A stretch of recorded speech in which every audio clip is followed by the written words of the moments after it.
Hello and welcome to the Adventures podcast. I'm your host, Dineo Mashiane, and I'm thrilled to take you on a journey through the dynamic world of communications and advertising. Each episode, I'll explore captivating topics, chat with industry experts, and uncover the secrets behind successful campaigns. The ACA's mission through this podcast is to inform, educate, and entertain you. So whether you're a lifelong learner or just curious, join me for an exciting adventure. All right, good morning and good afternoon to everybody, depending on where you'll be watching this from. My name is Dineo Mashiane, the recent marketing and project coordinator at the ACA. And I am the host for the Adventures podcast. I'm super excited to take on this journey. And I thought to myself, what would be a better way to actually break out into a first episode than interviewing the one and only executive director of the ACA. You may know her, you may not know her. Her name is Gillian Rightford. And I'd just like to give her a few minutes to introduce herself so that we can all be familiarized and be a family here at the Adventure podcast. Gillian, over to you. Thank you, Dineo. That was so great. What a great intro. Yeah, very happy that we're kicking this off and hope we have a fun conversation today. I think the purpose with these podcasts is just to interview people and explore a little bit, get to know people in the industry a little bit better, and also just to sort of share their journeys. My journey was, I don't know, I studied marketing at university. I swore I would never get into advertising if it was the last job on earth. I literally said that. Yeah. And then I landed off going off to work in a marketing strategy company, and I got a bit bored because I couldn't see whether the strategies worked or not. So I thought, okay, I want to work in an environment where we actually bring the strategies to life. So I landed up working for a small below the line and design studio that was very strategic in its projects. While I was there, one of our clients wanted to do an ad campaign, and I was like, what is that? And we landed up partnering with Graham Warsop and Dennis Hoynes, and we started the Jupiter Drawing Room. I then left to go and travel, came back many years later after working with another agency to actually start my own agency with Jupiter in the Jupiter Group called Hercules DMB&B. Wow. Ran that for many years. It was a very exciting time because it was kind of the dawn of the new South Africa, and lots of international brands were coming back. So we did some amazing work and we had a lot of fun. And then I joined Low Bull and I ran their business for 7 years. Ultimately, we had about 9 companies, including media companies and all sorts of things. And then I left to start Ad Therapy, which was to help marketers and agencies work better together to produce better quality work. And I'm still doing that. That's one of the hats I wear. But my other hat, I have been the executive director for the ACA for just over a year. Wow. And it's amazing because it allows me to. Oh, I also lectured for 12 years in between. I have many hats. Yeah, you're very busy. What the ACA allows me to do is to bring all of those kind of experiences and passions into one place. So education and working with agencies, working with marketers, trying to solve some of the big issues in the industry, working with regulators. So it's a really fun place to be right now. Yeah, definitely. No, it sounds super exciting. I can't wait until I introduce myself and I have this big career history that I can also just refer back to of all the wonderful and cool things that I've done in my life. So Yeah. that's pretty great. I think the way that I'd want to start this off before we get into the questions, I want you to get comfortable. And the way that I do this is by playing icebreakers, right? What's a better way to get more comfortable than having an icebreaker? So my favorite icebreaker, I don't know when the last time I played it was, but I always do it when I meet new people, is two truths and a lie. And usually I curate these questions myself, but I thought today I should put you on the spot and in the limelight and Mm. have you come up with two truths and a lie, and I can give a guess at what the truth is and which one is a lie. You can test my marketing skills. I don't know how great they are. I'm only still an infant in this marketing industry. Um, but you can test whatever or however you want to curate your questions, and I'll try and guess to my best capability just to get to know you a bit more and so that our audience can also know you a bit more. So when you're ready, Okay. So truths, my favorite way to relax is a pedicure, my absolute best. I played in a band. okay. I was lead vocalist and guitarist for the Oh, band. And wow. I really am terrified of spiders. Sure. Okay, spiders, played in a band, pedicures. Ooh, I would have to go with the band as a lie. The two Mhm. truths would have to be spiders. I'm terrified of spiders as well. I think that's a fear that everybody might have, possibly. Um, and pedicures as a way to relax sounds like a truth as well. I don't know. I don't know. That's just my opinion. So you can let me know and our audience know if I was able to judge or correct or guess correctly. So do you know what? I actually think I've done this wrong. Okay. I, How so? I literally always do this. Okay, I'll tell you what. I'll tell No you what. worries. So, um, the I think I've done two falses and one truth. But anyway, I do that as well. I've done yeah, that before as it's well. crazy. But anyway, the It happens. true one is that I played in a band. Really? I played guitar Oh, for almost all of my life. I played flamenco wow. and folk, and then I played in a band when I was at university, and I was the lead singer. So there you go. Oh, Uh, wow. I've Gillian. swapped these two around, and it's so funny because I actually do this exercise often. So I absolutely hate pedicures. If you offered me a pedicure, I would run screaming. Really?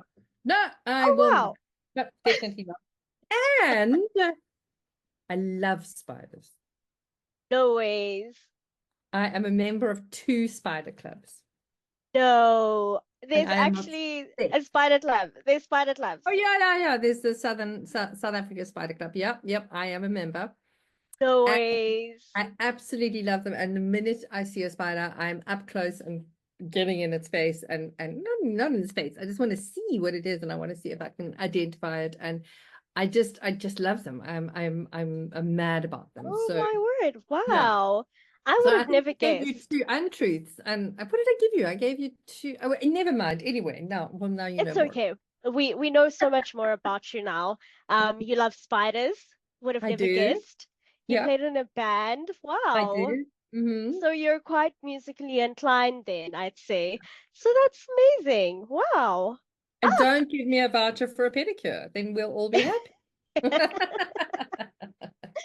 Ah, great. That's wonderful. That's wonderful. I think now we're both a little bit more comfortable and Yeah. we can step into our questions, the questions that I have prepared for you.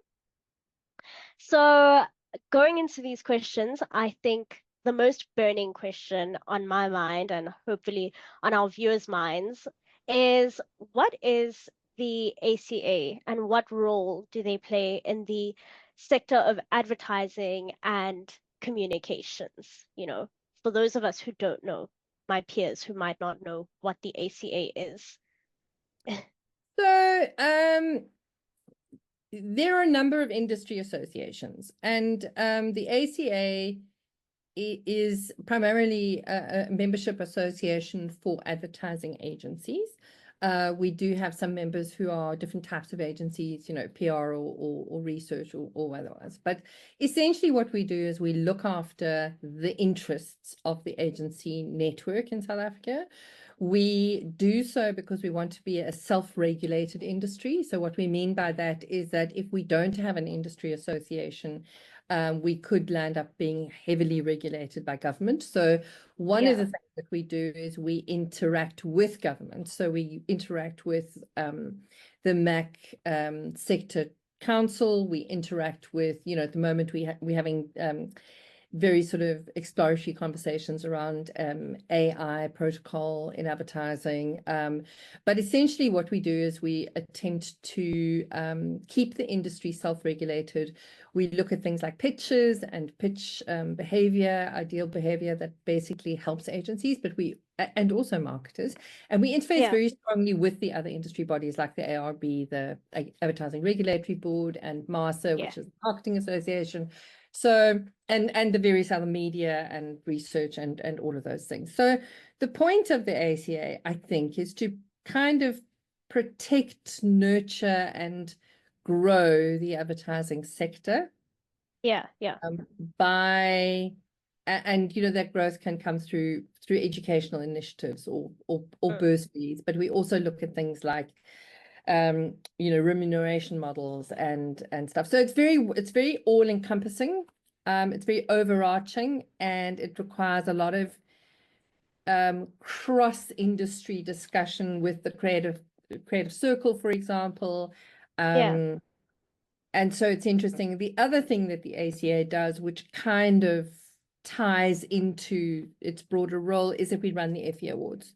So the Effie Awards are run out of New York. They are in 125 markets, and they celebrate marketing effectiveness. So, and I think that is really the greatest output of an agency. So I think it fits beautifully with what we intend to do. Yeah. Wow, okay. Well, that's very interesting. I mean, it's quite a broad or a plethora of activities that the ACA is actually involved in that I wouldn't have ever guessed. But, I'm only 3 months old into my role, so I'm learning a lot, and it's been quite fun. So I think in the beginning and in your introduction, when you were introducing yourself, you gave us a whole background and a timeline of your career history. You've worn so many hats. You've played in a band. You've also had your own creative agency, right? And you've been a lecturer. So I know that recently you've transitioned. It's been about over a year, where you've transitioned into being the executive director of the ACA. How has that transition been so far for you? Coming from so many different experiences and backgrounds. It's been good, because it feels like the coming together of everything that I've done in the past. So it feels that and the lucky thing is that with the various things I've done in my past, I've actually met, and I have a very broad network. So when I have to pick up a phone and phone somebody, there's a good chance I already know them, which really helps. I mean, I'm not trying to sort of hello with a cold. So that's been great, and the ability to sort of work across different disciplines and see the intersection between all of them has been great. So the one thing that I didn't mention about the ACA is that we have a tribe structure. So we have kind of we have a secretariat, of which you are one and I am one. And then that, we kind of the people that kind of make it happen. But then we have industry tribes, and we have a future industry tribe, which is, focusing a lot on AI at the moment, but also going to focus on a number of things that might affect the future of the industry. We have a research tribe that looks into big research projects that the industry might need. We have an education tribe. We have a, help me here. We have a creativity and effectiveness tribe. And we have a revenue and growth committee. We have a producers committee. So what is interesting is seeing the overlap between all of them. So how does the Women in Leadership course that we run falls under education, but it also Mhm. helps us with our DEI mission, because Yes. we're bringing people in and we're creating a pipeline of talent. And so it's just interesting to see the intersections there between all of them.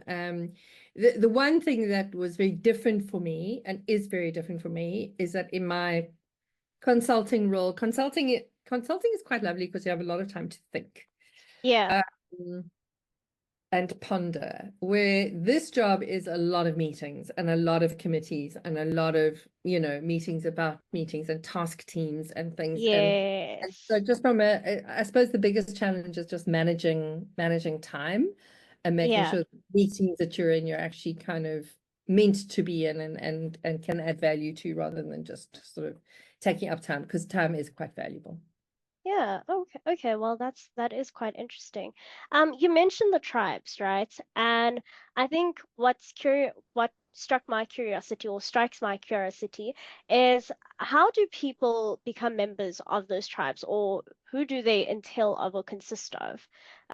If you So don't mind that's a sharing with really great, us. it's a really great question. And so when I came on board, the previous exco had developed a strategy which was approved by the board. And the idea with the tribes was for them not to be ACA tribes on their own, but to Okay. acknowledge that there were a number of issues that were pertinent to all members of the industry, whether they were members of the ACA or not. So, for example, education.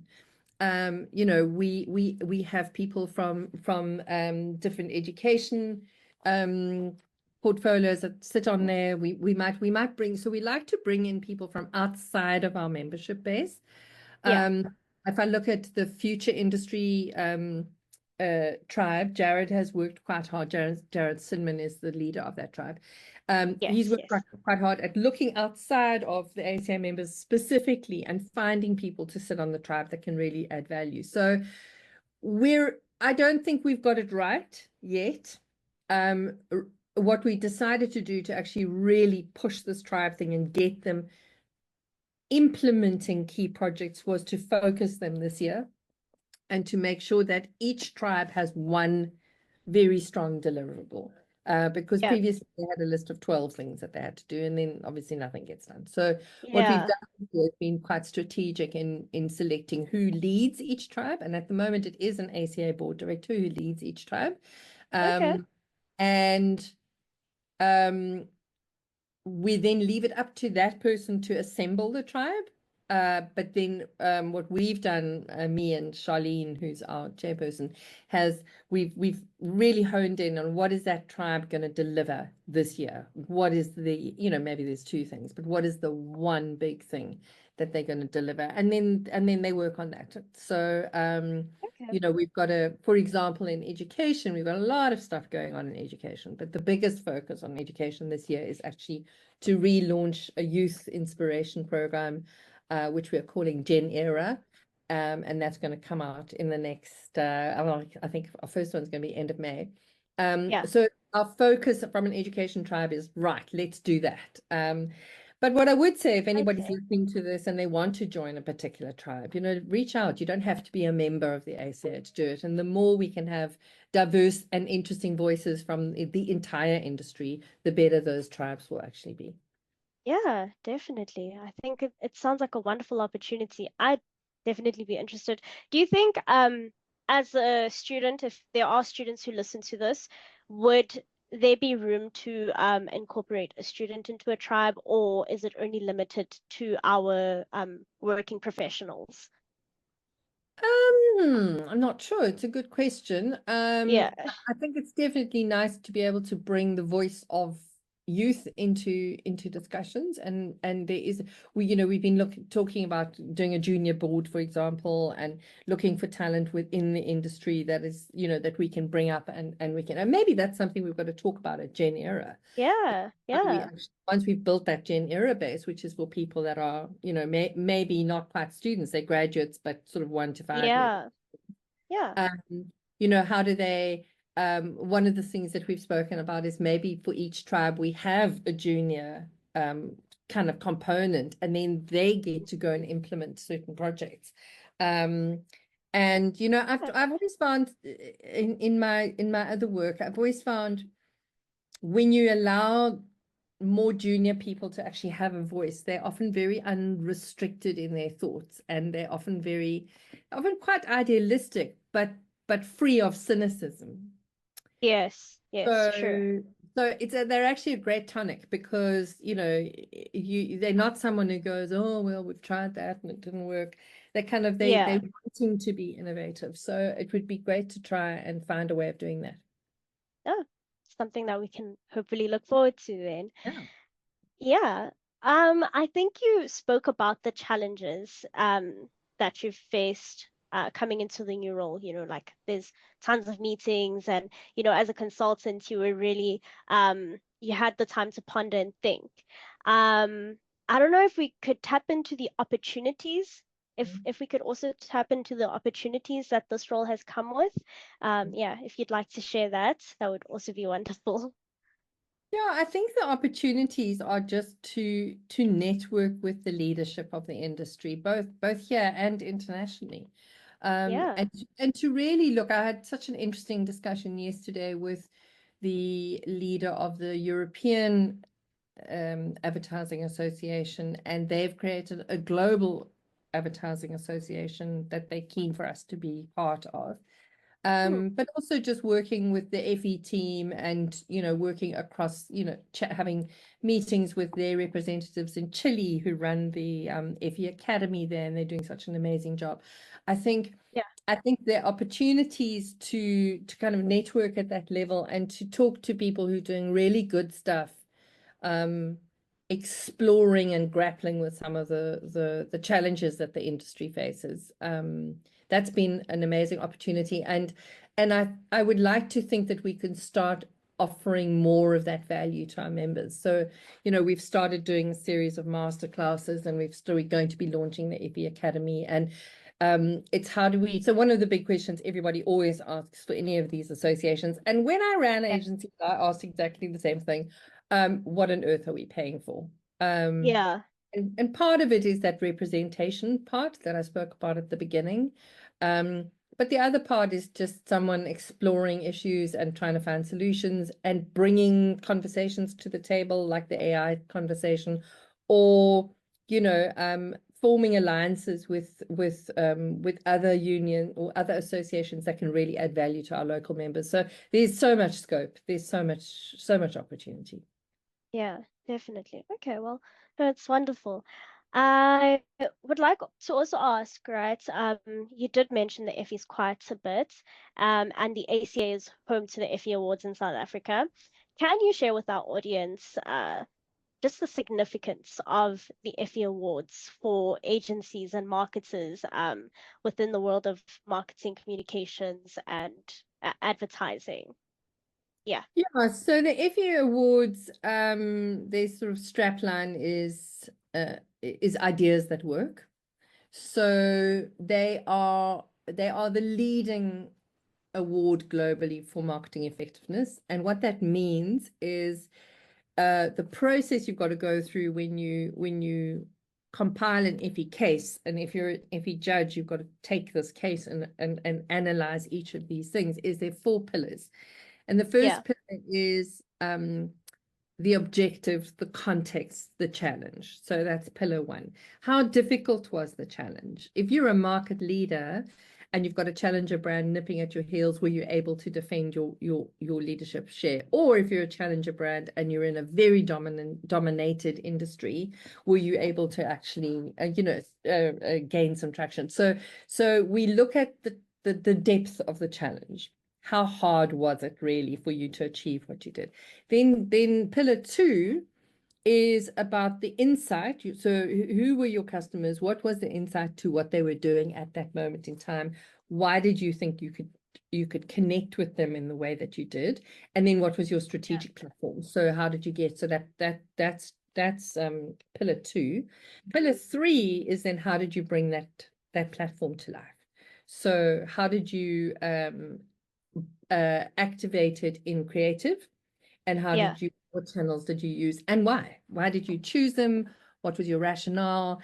And then we want to see how good the creative was. Yeah. That's pillar 3, and then pillar 4 is the results.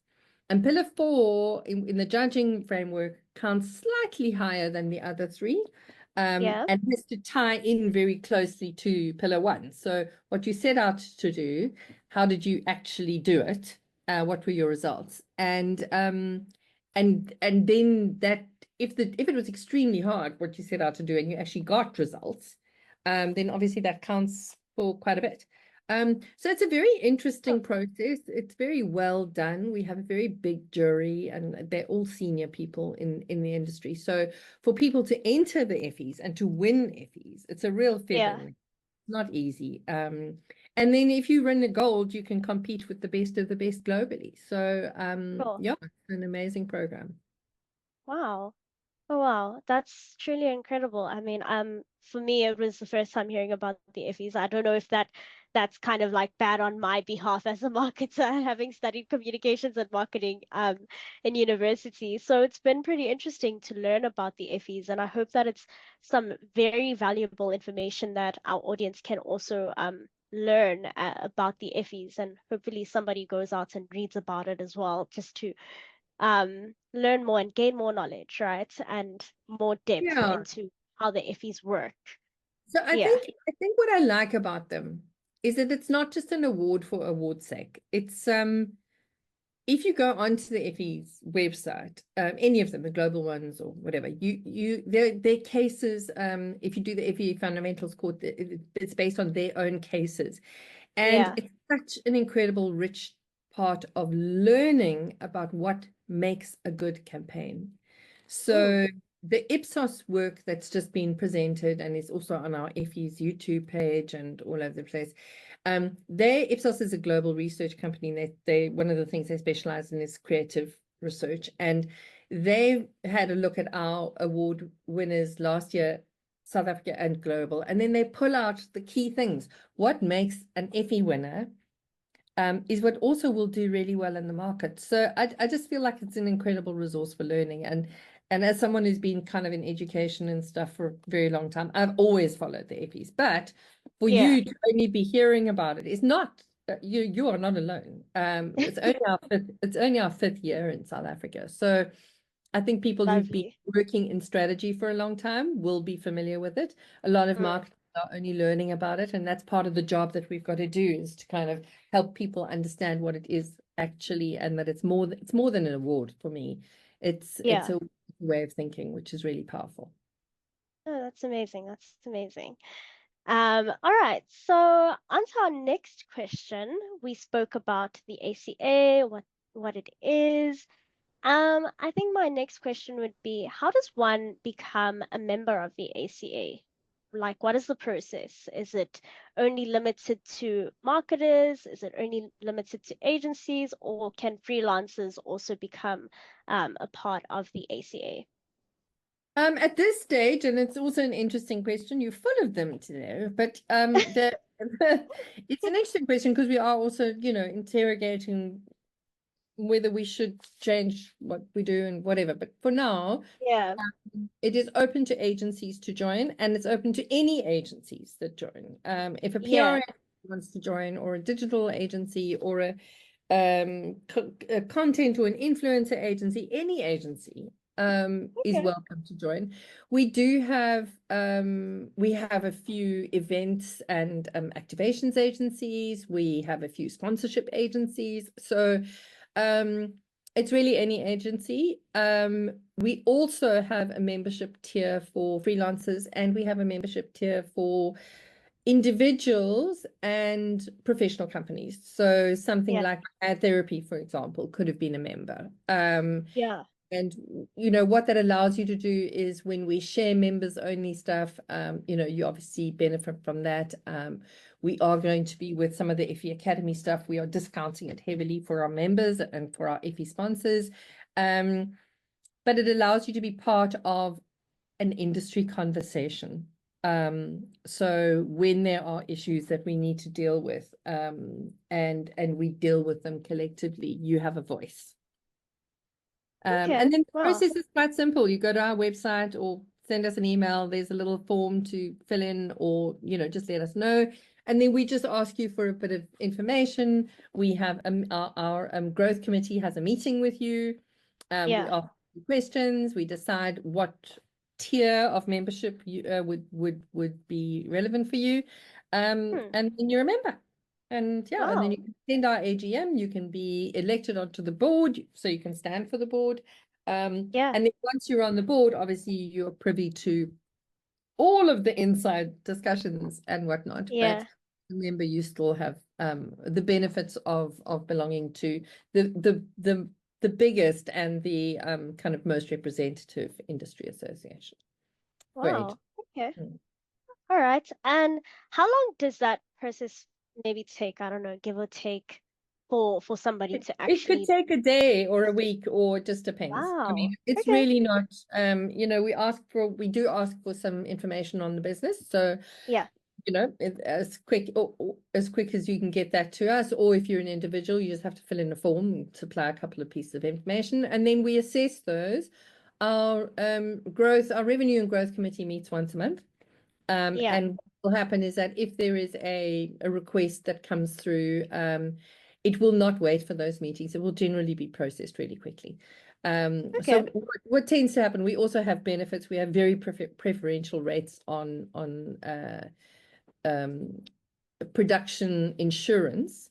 So, people often will join us because they've got a big shoot coming up and they need the discount on the insurance. So Yeah. sometimes I can't wait for the next revenue and growth committee meeting. Um, but yeah, I mean, so it's a reasonably simple process.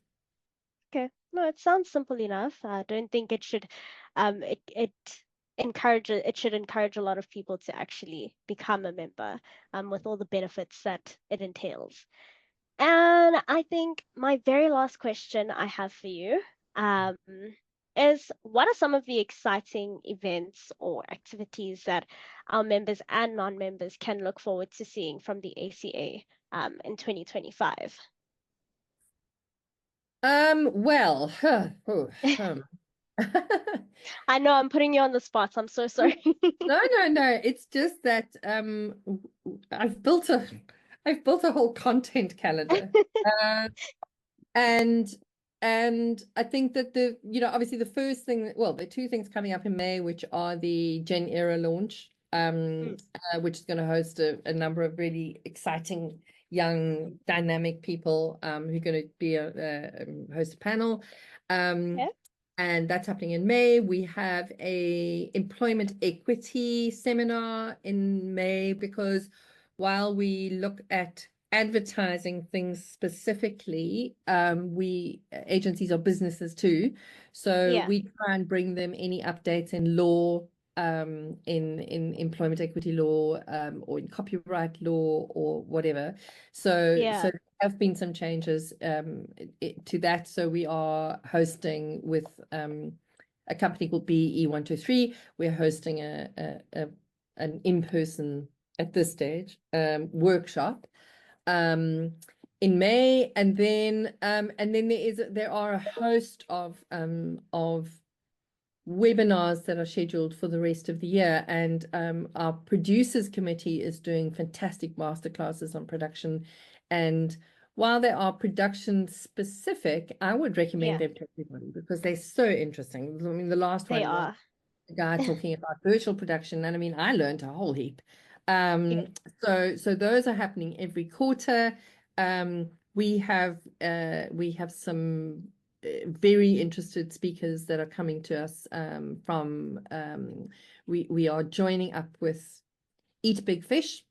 And in Okay. August, we are doing a fantastic, we co-hosting a workshop seminar more than a workshop, at Gibbs on the extraordinary cost of dull, which is a paper that's been presented before, but we're actually going to be able to watch Adam Morgan present it in person.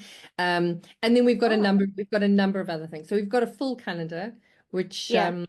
hopefully will be activated soon. And then, the way we let people know about those is we share them hopefully with enough notice.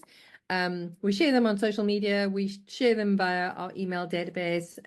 Yeah. And we've got a couple of FE dialogues coming up. I think the next FE dialogue is probably going to be in June. And, with the FE dialogues, we look for pertinent issues to marketing effectiveness. So, and we regularly get, a crowd of sort of 200 people that comes to those. Yeah. There's a lot on the go. We've partnered with Red and Yellow, so we run a graduate program. Yes. Red and Yellow, as I mentioned, they've got Women in Leadership, which is kicking off. And there's a lot. I mean, I would like at some point when we big to have a calendar on our website. We'll try and get there, but Yeah. for now, Yeah. we'll share all the information as we kind of go into them. But it's busy, and I think that the AI seminar that we did was really well received and really well supported. So I think it's the first of a conversation around AI. So I would imagine there's a lot more to come on that. Yeah. And there's things, around remuneration, there's things around pitches, there's things. So all of the things that the various tribes are doing will be activated and will be kind of come to life shortly. Wow, okay, no, that sounds incredible. I mean, sounds like there's a whole lot to look forward to. And obviously, our audience can also catch up with us on social media just to see what's up next, what's coming next, what's new and exciting. I'm excited for hearing about Gen Era, so I'll be there as well. Um, and yeah, just thank you so much for this lovely conversation and taking your time. I know you have a very busy schedule. So it's quite great that I was able to kind of loop you into this and have you come sit down with us at the Adventure podcast and kick it off for us, right? So it's been quite lovely, and I can't think of anybody else or any other employee that has a chance to interview their boss actually. So so it's quite fun. I had a lot of questions, so it was quite fun for me, and it was great. Thank you so much, It's Gillian. like the flip of when I interviewed you, so you get your revenge. You But see. thanks, you see. You But see. thanks, Dineo. It was lovely to chat, and Yeah. yeah, I'm glad we did this. Thank you for joining us on this episode of the Adventures podcast. I hope you enjoyed our journey through the world of communications and advertising. If you found this episode informative and entertaining, please subscribe, rate, and leave a review. Your feedback helps us improve and reach more listeners just like you. Don't forget to follow us on social media at ACA South Africa and visit our website www.acasa.co.za for updates and behind-the-scenes content. Until next time, stay curious and keep exploring the fascinating world of communications and advertising.